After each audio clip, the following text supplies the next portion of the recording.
بسم اللہ الرحمن الرحیم۔ رسول اللہ صلی اللہ علیہ وسلم نے فرمایا، آگاہ ہو جاؤ، تم میں سے ہر ایک نگہبان ہے اور ہر ایک سے اس کی رعایا کے بارے میں سوال کیا جائے گا۔ پس امام امیر المومنین لوگوں پر نگہبان ہے اور اس سے اس کی رعایا کے بارے میں سوال ہوگا۔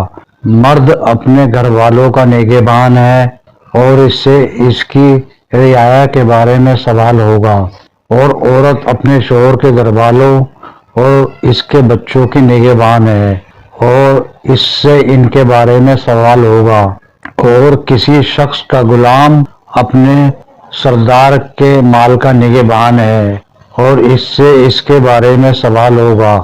آگاہ ہو جاؤ کہ تم میں سے ہر ایک نگہبان ہے اور ہر ایک سے اس کی رعایا کے بارے میں پرسش ہوگی۔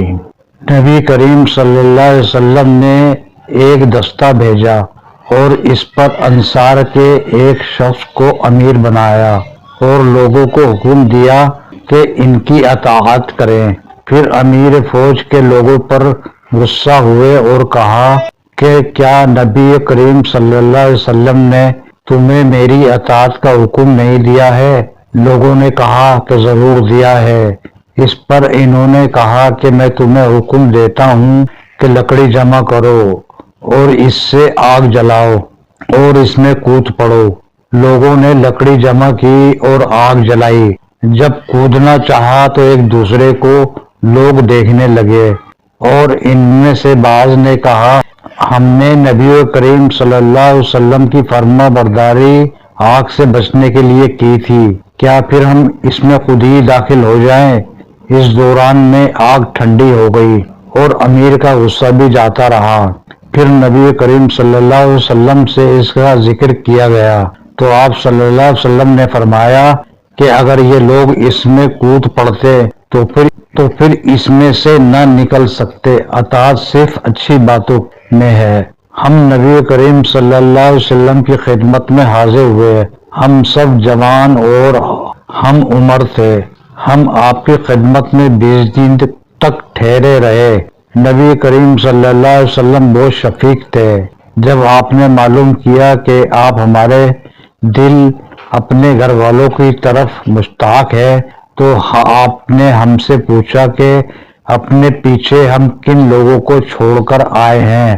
ہم نے آپ کو بتایا تو آپ صلی اللہ علیہ وسلم نے فرمایا کہ اپنے گھر چلے جاؤ اور ان کے ساتھ رہو اور انہیں اسلام سکھاؤ اور دین بتاؤ، اور بہت سی باتیں آپ نے کی جن میں بعض مجھے یاد نہیں ہیں اور بعض یاد ہیں، اور فرمایا کہ جس طرح مجھے تم نے نماز پڑھتے دیکھا اسی طرح نماز پڑھو۔ پس جب نماز کا وقت آ جائے تو تم میں سے ایک تمہارے لیے اذان کہے اور جو عمر میں سب سے بڑا ہو وہ امامت کرائے۔